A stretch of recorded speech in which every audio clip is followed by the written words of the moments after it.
or welcome to another edition of Nain Shorts. Thank you for joining me. Before we go on, I'd like to remind everybody that November 5th is coming up. That is the VA Collaborative in Manteca. So look that up, save the date, and please be sure to make it. If you're not there for the training, at least go there for the shopping. There's going to be some wonderful vendors there, as well as great food and an awesome raffle that happens every year. You don't want to miss it, apart from a full day of training with some incredible instructors, of which I still haven't learned their names. So you're going to have to look that up. VEA Collaborative. It's on Facebook, or reach out to Mike Cardenas, the host of the event itself. So look out for that and put it on your calendar. Make sure to be there. Now, I am joined today by a very special guest. This is Yoda. Yoda, say hi to the camera. Yeah, he's very uninterested. He's a very learned dog. He's been around for a while, and he's a lot smarter than most of us. Now, I've seen it firsthand. I don't know who his instructor is, or whether or not he had a teacher. And that's kind of what today's topic is about, because is there a difference between an instructor and a teacher?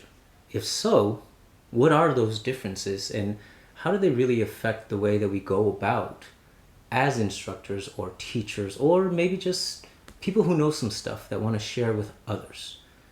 Because as we've discussed before on this show, like I said, he's smarter, so he's trying to make himself more comfortable.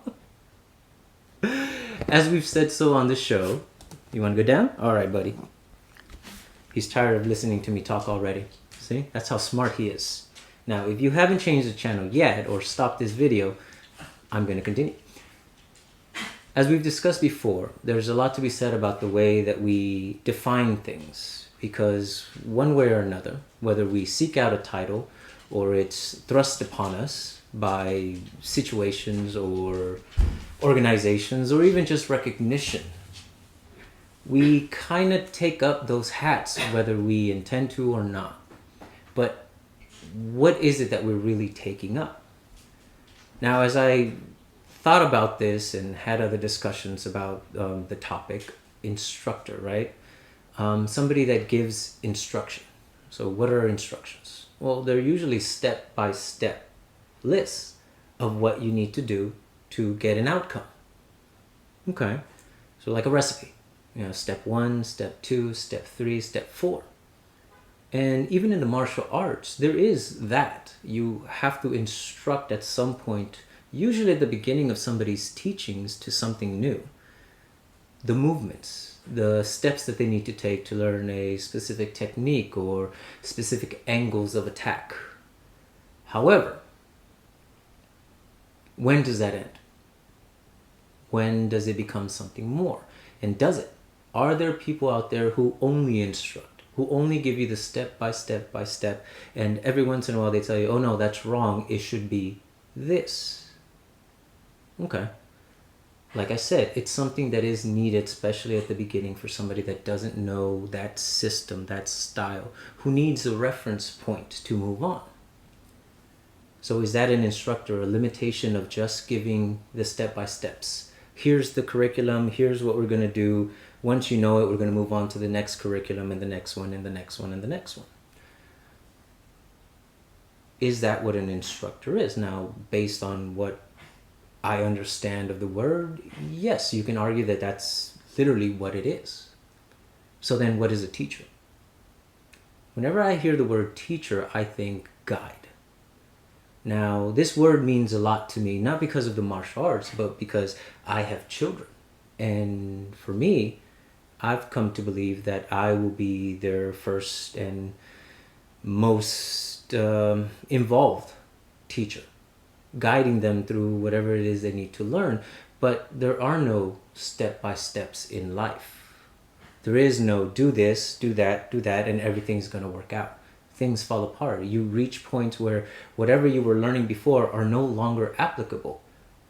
And I see that in the martial arts as well, because in a fight, in a street fight, the other guy doesn't know the same instructions.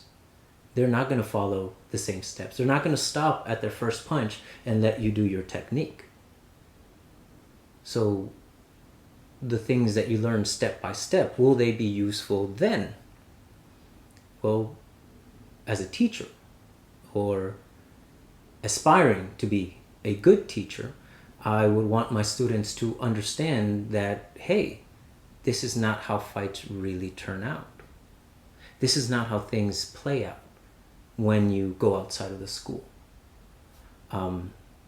That's not to say that I'm not also going to give them instruction, because that too is important to get a basis of understanding.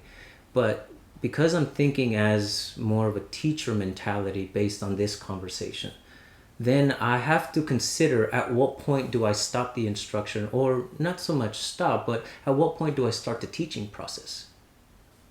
Can it be done within the same class, within the same time frame that you learn something new, step by step, and then by the end of that class, break it apart completely?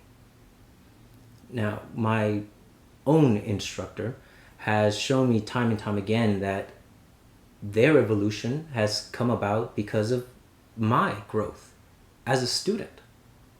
And because of that reason, I aspire to be an instructor, or better yet, a teacher. Because it's not so much about giving something or honoring the ones that came before me. That's not the reason why I do it. It's a little bit more self-serving, because I've seen this instructor grow, this teacher grow, this person that happens to know more than me evolve the way that they do things, the way they understand things. And that's what I want for myself. I want to continue growing and continue learning. And teaching seems to be a very logical step in that process.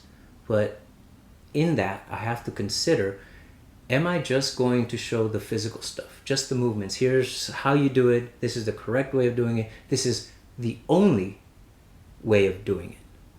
Or am I going to aspire to get that student to understand, to comprehend why, when, and where, and then at their own pace, however they need to, modify, change, adapt all the things that they learn by the numbers, and then explore completely on their own to be used however they need to use them? And I've heard of both. I've heard examples, and I've talked to various people in reference to that. And I've heard stories of instructors telling their students, evolve, make things your own, but don't change anything.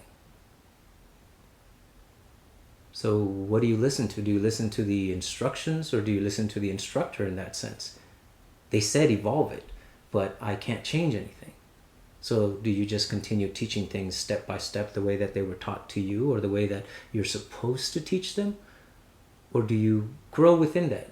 Do you dig deeper and try to understand, okay, if it wouldn't work in application, in the real world, outside of the school, then how would it work outside of the school, in application? What parts would work? What parts wouldn't? The art is still the art, and the stuff that needs to be there has to be there. I understand that completely. But would it work the way that it's taught outside of that? Who's to say? Again, this isn't so much me trying to tell you what is right and what is wrong. Actually, this is more one of those moments where I'm trying to open up a dialogue, because the more perspectives we get on the matter, the better and clearer we can have an understanding of who we want to be, or how we wish to be portrayed. Do I really want to be a teacher? Not so much. Do I want to be the kind of person that can guide somebody to understand and become better within themselves? Most definitely. Would that necessarily be considered a teacher, an instructor, or any of the other titles that people use in martial arts, or even outside of martial arts? A coach. Can we say that all those words encompass all the things that we've discussed here today, or are we lacking some deeper understanding, maybe a nuance that we haven't fully encapsulated yet within that title? Are we limiting ourselves by acknowledging those titles and just accepting that, okay, this is what I'm supposed to do and nothing more? What are you trying to accomplish with that person in front of you? And when is it the right time to get them to start thinking for themselves? Is that even part of your process to get them to think for themselves? And if not, then are we just good instructors aspiring to be good teachers? Or are we good teachers that happen to have to use instruction from time to time to guide the students? There's a lot that could be said about the whole thing. In my personal opinion, I want to be more of a good teacher. Ultimately, I don't really want any of the titles. I just want to be that guy that knows something, that is willing to help. And here's the thing. That's how I was taught to approach giving lessons. It wasn't to, okay, get the student to know exactly what we know. No. It was always get the student to understand. And either they understand it or they don't. But the caveat to that is that I was always taught to find a different way to help them understand, to guide them to see it for themselves. Because ultimately, you have to believe in what you're doing. And there's no better proof than when you can actually do it on the fly, unrehearsed, outside of a structured setting that come in the instructions. Somebody made the analogy that instructions, like say, for example, a mac and cheese, they have the step-by-step instructions that go on it, and it has the ingredients that you need in order to make that work. And the instructions tell you how to do it and how to complete it. Awesome. But what if you don't have one of the ingredients, two of the ingredients? How would you know how to supplement any of those things and still make it work? And then they said that's what the teacher does. The teacher gives you the fall-throughs, the workarounds, ways to work over the issues that may come up or the things that you lack, to compensate for things that you are missing and still get the same result. And started made me think, okay, I was always big in math in school, and the teacher would give you an equation and you'd have to input the variables and come out with the answer. Now, there came a time where I would no longer do it the same process as I was taught, but I would still get the same answer. And as long as I showed my work, well, my teachers were okay with that. At no point did any of them really say, oh no, you didn't do it right. Why? I got the same answer. So how is it not right? And that never came up with me, but I have seen it in other instructor-student relationships where people do it something different than what they were originally taught. And all of a sudden it's getting questioned by the person who taught them because it wasn't done exactly the same way. It wasn't followed to the instructions that were originally given, but it was effective. It worked. And they were able to push it beyond the limits of what they understood. Now, is that the student surpassing the instructor? And if so, isn't that our goal as guides, as teachers, as sifus, or again, whatever title you hold dear to? Because ultimately, don't we want our students to surpass us in one way or another? And by the way that we define ourselves, are we limiting that growth? Or are we pushing it? Are we expecting it? And if so, how can we change the way we see ourselves in these titles to be able to do that more effectively? We talked about in one of these episodes the 3 criteria to being a good teacher. Knowing the student, knowing what you know. I blanked on the third one. Knowing yourself. And knowing yourself. Sorry, folks. Because it was never written down as a step-by-step process, but more of an idea. And knowing yourself is really knowing who you are as a person and why you do the things that you do. Knowing the student is very similar in the sense, but you have to really get a good idea of who the student is in order for getting across the lesson itself. Because what you know about the lesson may just be the instructions, may be limited to just the moves. But if you go beyond that, well, then you really have to understand all the other two to make sure that that particular student gets a good comprehension and understanding of what they're doing and why they're supposed to do it. And there are great instructors. I've had instructors that say, look, this is the curriculum and this is why we're learning it this way. And I completely respect that. But then they go on to say, here's where you would use it, or here's the pieces that you would use, or here's how I use it because I understand that it wouldn't work the way that it's taught. So you have to modify it.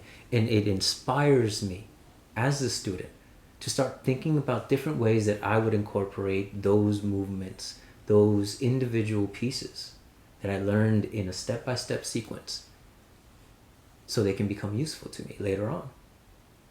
And really, that's all I aspire to do with the little knowledge that I have. Because I'm not going to sit here and tell you that, oh, I know all my shit, because I don't. I know what I know, and I know it as best as I can. But I'm constantly pushing to know it even better, to understand it even deeper. So I'm not just putting myself as an instructor because I know more than somebody else and I want people to look up to me. This couldn't be further from the truth. I put myself as an instructor because I know I'm still just a student, striving to learn and understand what I have far deeper than what was originally given to me. And I hope that I can pass that on to other people so they can grow within themselves, so they can get the benefits that I now might take for granted a little bit, but I do appreciate all the changes that have happened within me. And that's all I really want to do. Now, an instructor by any other name, really it's up to you to decide what that means. And I hope that you chime in, and I hope that you add your own 2 cents to the whole conversation, because again, the more perspectives that we can see, the more we can get a clearer picture of where we want to go. Because ultimately, we have to keep going somewhere. Why not somewhere better, something better, or just an easier way to get across the information that we have so that it continues, so that the martial arts keeps growing and expanding and becoming what we think it should. Whether we're right or wrong, that's not the point. It's just getting to understand what it means to each and every one of us. At least that's what I hope. So, thank you very much for joining me on this, another one of Nain's Shorts. Again, quick reminder, November 5th, VEA Collaborative in Manteca. Please be there. It's going to be a lot of fun, great food, funny people. The Kali Konversation guys are going to be there doing their thing because, well, that's what we do. But either way, it's going to be a fun day, so please mark it on your calendar. Look the information up on Facebook. VEA Collaborative, I believe they have their own page, and as well as Mike Cardenas, who is the host of the event.